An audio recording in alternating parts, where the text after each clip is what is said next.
La ministre de l'Éducation et de la réforme du système éducatif supervise à Nouakchott le lancement de l'opération de distribution des manuels scolaires.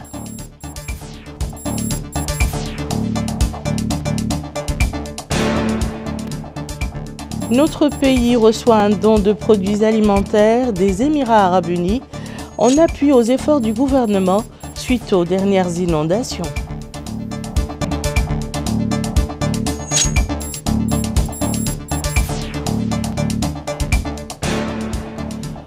Lancement du 20e congrès maghrébin de chirurgie pédiatrique et du 2e congrès national de la Société mauritanienne de chirurgie pédiatrique.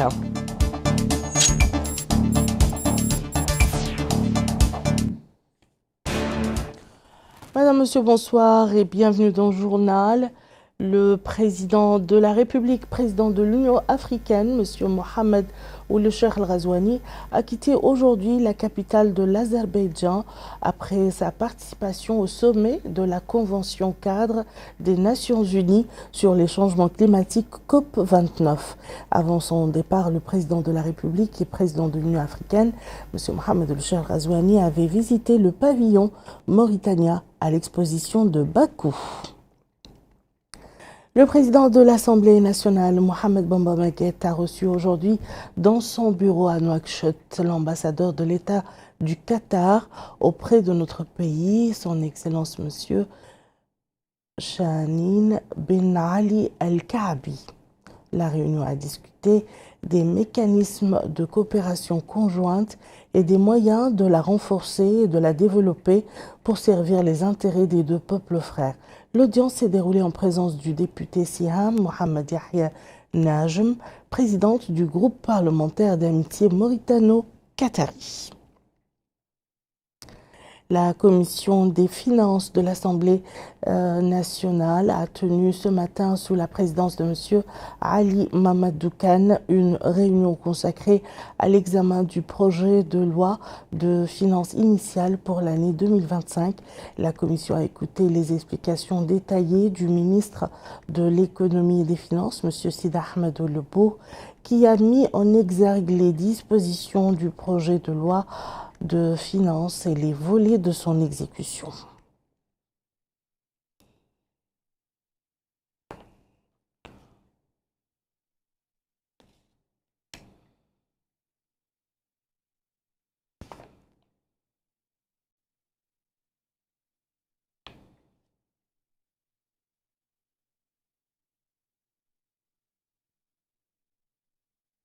Je vous le disais en titre, la ministre de l'Éducation nationale et de la réforme du système éducatif a supervisé aujourd'hui à Nouakchott le lancement de l'opération de distribution des manuels scolaires. 1 650 000 manuels scolaires seront distribués au profit des élèves de première et deuxième année de l'enseignement du fondamental sur l'étendue du territoire national. Le point avec Yadal Fall. Disponibiliser les livres scolaires sur l'ensemble du territoire national, telle semble être la nouvelle stratégie de l'Institut pédagogique national. L'objectif est que tous les écoliers puissent avoir entre les mains le manuel scolaire pour l'année scolaire 2024-2025. C'est le directeur général de l'Institut pédagogique national qui a supervisé cette opération en présence de la ministre de l'Éducation nationale. Le directeur général de l'Institut pédagogique national a déclaré à cette occasion que cette opération de distribution concerne 1 650 000 manuels distribués gratuitement aux élèves pour la première fois. Ces manuels seront acheminés directement aux écoles et seront emmagasinés dans ces établissements. Il concerne les premières, deuxième et troisième années fondamentales. 1 44 200 livres scolaires sont également distribués dans le cadre de l'opération habituelle et seront disponibilisés dans les kiosques à prix abordable. Selon le directeur général, cette opération est une opération capitale pour les élèves. Une course contre la montre est engagée par l'Institut pédagogique national pour faire parvenir ces manuels aux élèves. Les manuels scolaires seront conservés et gardés par les établissements scolaires après leur utilisation pour en faire bénéficier les générations futures. Réception d'une quantité de denrées alimentaires dans des Émirats arabes unis, un autre pays, dans le cadre des efforts visant à secourir les citoyens touchés par les récentes inondations. Et c'est la commissaire à la sécurité alimentaire, Mme Fatima Tratri, qui a supervisé aux entrepôts du commissariat à Nouakchott la réception des denrées. Amina Taka. Ce don des Émirats arabes unis entre dans le cadre des efforts visant à secourir les populations touchées par la récente montée des eaux ayant provoqué des inondations dans plusieurs villages le long du fleuve Sénégal. Le don comprend du riz, du sucre, de l'huile et du trait vert, en plus des couvertures et des moustiquaires.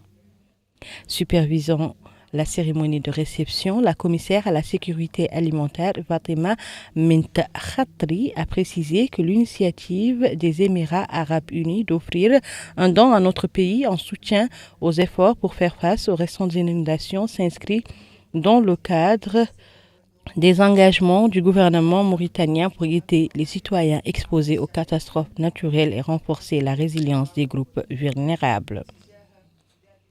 Elle a ajouté que les récentes interventions du gouvernement en faveur des citoyens dans les 4 wilayas de la vallée ont joué un rôle important en évitant les pertes humaines dues aux inondations et en limitant les pertes matérielles.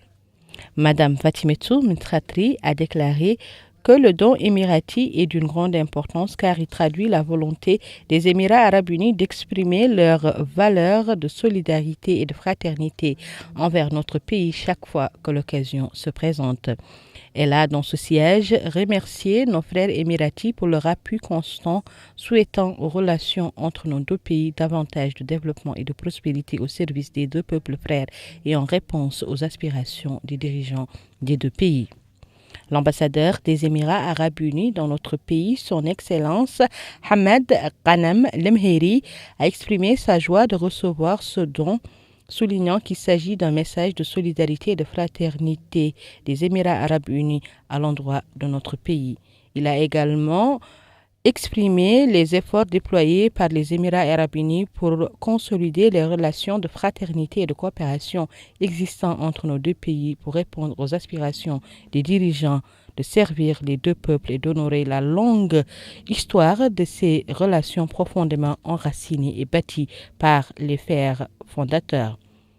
La cérémonie s'est déroulée en présence d'un certain nombre de membres du personnel du commissariat à la sécurité alimentaire et de l'ambassade des Émirats arabes unis dans notre capitale. Le secrétaire général du ministère des Affaires islamiques et de l'enseignement originel, M. Baytullah Ahmed El Aswad, a supervisé hier soir l'inauguration de la mosquée portant le nom de mosquée du bureau de la Ligue musulmane mondiale, située à proximité du complexe des ambassades dans la Mourada de Tavraghzena. Cette mosquée peut accueillir 600 fidèles et s'étend sur une superficie de 360 mètres carrés. Elle comprend un logement pour l'imam et un autre pour le muezzin, en plus des installations pour les ablutions et les toilettes. Le secrétaire général du ministère des Affaires islamiques et de l'enseignement originel a indiqué qu'il était venu inaugurer ce grand monument, monument religieux construit selon un plan moderne au centre de la capitale grâce au financement de la Ligue musulmane mondiale.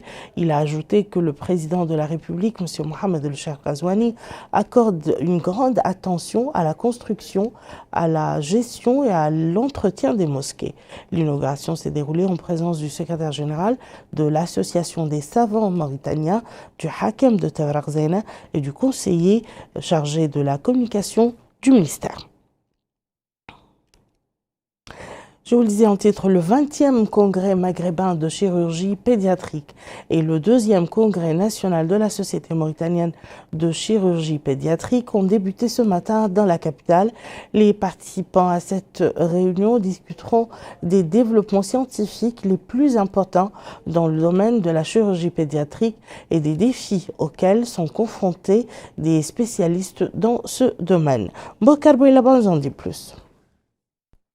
L'objectif de la conférence est d'échanger des compétences et des informations entre médecins de différents pays dans le domaine de la chirurgie pédiatrique. Des spécialistes venus d'Égypte, du Sénégal, du Tchad, de Turquie et de France.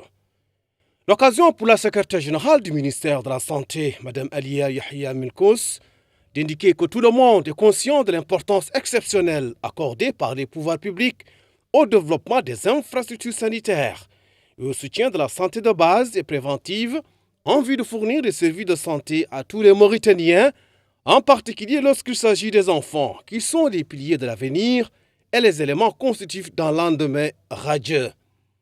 Elle a précisé que cet intérêt se traduit par la place prépondérante de la santé maternelle et infantile au cœur des stratégies et des politiques du département. Dr Ahmed Khan est le secrétaire général de la Société mauritanienne de chirurgie pédiatrique, explique que cette conférence est organisée pour la première fois en Mauritanie. Et il a déclaré que les jours précédant la conférence, certains chirurgiens pédiatriques ont bénéficié d'une simulation de l'extraction d'un élément étranger d'un patient ayant subi une chirurgie laparoscopique à l'hôpital mère et enfant. A noter que les organisateurs ont choisi les malformations gastro-intestinales et la chirurgie laparoscopique comme thème de cette conférence, compte tenu de la nécessité pour les chirurgiens pédiatres d'approfondir leurs connaissances et leur expertise sur les malformations gastro-intestinales qui nécessitent un traitement et un diagnostic précoce. Les rideaux sont tombés sur les travaux de l'atelier d'évaluation des études préparées par la Société mauritanienne de commercialisation du poisson. Ces études s'inscrivent dans le cadre du développement des installations de pêche dans notre pays. Yadali Fall. Les rideaux sont tombés sur l'atelier de concertation consacré à la discussion de l'étude sur le développement de la Société mauritanienne de commercialisation de poissons. L'étude qui a réuni la direction générale de la société et les acteurs intervenant dans le domaine de la pêche vise à permettre à la société d'organiser efficacement le marché du poisson du pays, d'améliorer ses performances et dynamiser le secteur des pêches qui est considéré comme l'un des piliers de l'économie nationale. Le secrétaire général du ministère de la Pêche, des infrastructures maritimes et portières a déclaré à cette occasion qu'après 2 jours de débats, les différents intervenants sont arrivés à consigner l'ensemble des propositions dans des recommandations pour permettre à la SMCP d'adopter une stratégie nouvelle. Les participants ont tour à tour souligné l'importance de cet atelier qui tombe à point nommé, car, disent-ils, cet atelier était une demande persistante des acteurs dans le domaine de la pêche, afin de débattre et discuter de la commercialisation du poisson. Tous déclaré leur satisfaction de cette rencontre qui, disent-ils, ne manquera pas de donner des résultats positifs. Les activités du colloque consultatif sur l'autonomisation culturelle des jeunes, organisé par le Comité national de l'éducation, par la Commission nationale de l'éducation, de la culture et des sciences, se sont achevées ce soir à l'Académie diplomatique. Le symposium a discuté de l'encouragement de la recherche universitaire et de l'innovation dans les domaines culturels et du développement des capacités de leadership chez les jeunes. Boubacar Bailapa. Le colloque était axé sur les moyens de renforcer l'autonomisation culturelle des jeunes, encourager la recherche universitaire et l'innovation dans les domaines culturels et développer le leadership. Et dans une allocution prononcée à la clôture du colloque, le secrétaire général du ministère de la Culture, des Arts, de la Communication et des Relations avec le Parlement, Sidi Mohamed El Khatri, d'indiquer que les travaux ont permis de clarifier le sens de l'autonomisation culturelle des jeunes dans le processus de développement. Et il a souligné que le département accompagne toutes les activités et l'ensemble des événements qui s'inscrivent dans le contexte de l'autonomisation culturelle des jeunes et servent l'intérêt général. D'autres intervenants se sont relayés pour souligner que le colloque a constitué un outil efficace pour la renaissance du développement et un terrain de discussion féconde pour élaborer d'importantes recommandations au service de la jeunesse et de la culture. En somme, ce colloque a permis d'identifier les outils d'autonomisation des jeunes d'aujourd'hui qui semblent très différents des méthodes qui ont contribué à lier les générations précédentes à leur culture en raison de la multiplicité des défis de l'étendue du cercle d'influence sur la culture et les concepts de valeur. Le Wali de Nouakchott Sud a présidé aujourd'hui au siège de la wilaya une réunion avec les autorités administratives, les élus et les militants des organisations de la société civile. Au cours de la rencontre, des projets concernant la wilaya dans le cadre du plan de modernisation et de développement de la ville de Nouakchott ont été présentés. Moussa Ndiaye nous en dit plus. Cette rencontre entre les autorités administratives, élus locaux et représentants des quartiers des différentes muqata'a de la wilaya de Nouakchott Sud a comme principal objectif expliquer aux acteurs locaux l'importance du projet de la modernisation de la ville de Nouakchott.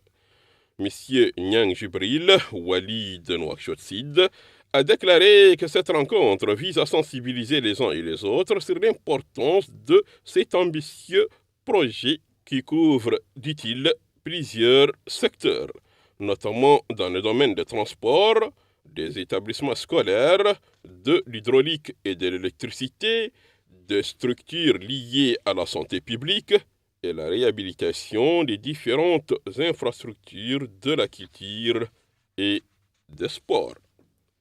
À cette occasion, le Wali de Nouakchott a lancé un appel à tous d'œuvrer pour accompagner tout effort lié à la modernisation de la ville de Nouakchott pour la réussite de l'exécution de ce projet.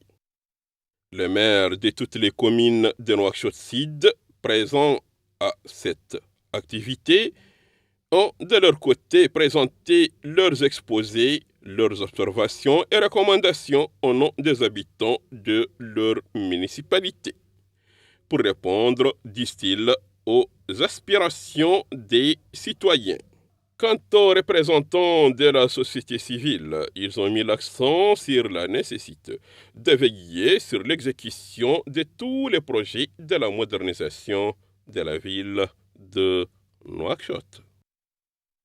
La commission préparatoire du festival Ardine a organisé une conférence de presse pour annoncer la date d'organisation de la 7e édition du festival prévue vendredi prochain. À cette occasion, la présidente du festival, Mme Aïcha Mtirali, a apprécié la priorité accordée par le président de la République à l'art traditionnel mauritanien, soulignant que la coïncidence de cette édition avec l'anniversaire de l'indépendance dénote de la profondeur de notre patrimoine musical. Devant la presse, les organisateurs ont évoqué le contenu du programme de cette édition.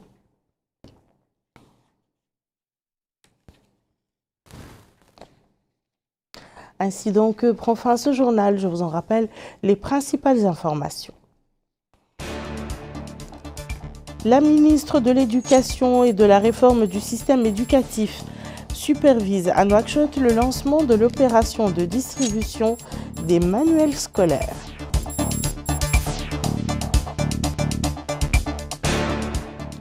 Notre pays reçoit un don de produits alimentaires des Émirats arabes unis en appui aux efforts du gouvernement suite aux dernières inondations.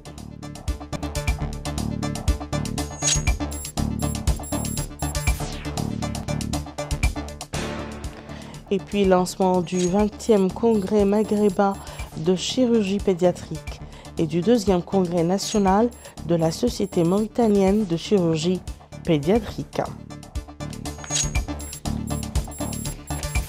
Merci madame, monsieur de nous avoir suivis. À très bientôt, Inch'Allah.